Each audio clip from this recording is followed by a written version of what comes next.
Here's another clip about my origami airplanes. Here in the hood of my car are 3 examples of the base model for what I call the inverted tail Stealth type. Almost all my origamis begin with this basic fold pattern. This is the one that little boy taught me years ago in the early 90s in Denver when I was jogging. I take that basic shape, I make these cuts to establish the template for the inverted T-type tail type of the Stealths. There's a few variations on the theme, but that's the basic cuts I make every time. And it took quite a few months back then to decide how to make the cuts because they predict the shapes to come. This is the outcome. This is one of the larger Stealth ones that I made. This one here is dated 2004. I didn't realize I'd gone that long without revisiting the concept. This is the design and size that flew for 1.5 minutes off of a hillside outside of Boulder several years ago. I have a wonderful videotape somewhere of it. You can see that the tail is basically, the fuselage has been drawn up and inverted and becomes the tail. That portion of the fuselage is now gone. Give you a good underside view here. And you end up with a structure that in essence acts as trailing edge camber to help deflect the tail of the plane down as it flies. The shape up front is pretty much the same as my other planes. There's the underview, there's the nose folded back into itself for strength. When the planes get this big, I usually use either super jumbo straws slipped into the body for strength or sometimes a strip of mini blind. You'll see that there's a gap underneath the wings folds, and that amounts, in my opinion, to a Fogelman airfoil, which I think is one reason why these things fly so good.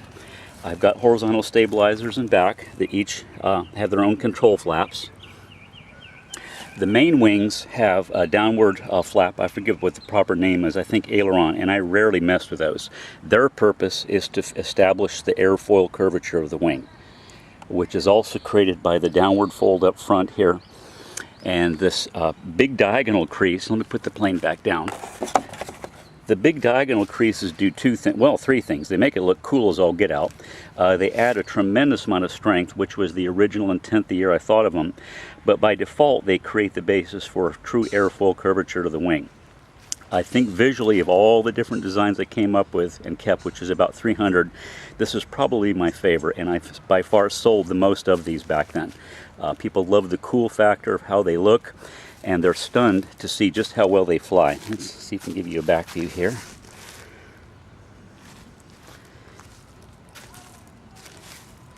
Yeah, I really like this design.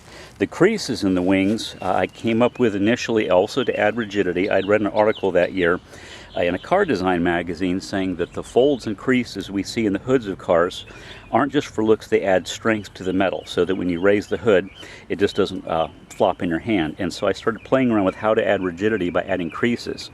The way I get these smaller creases on the wings is when the plane is all done, I hold the wing against the edge of my glass work table, and I use my fingernail and my thumbnail to rub along, and it basically embosses a crease into the wing.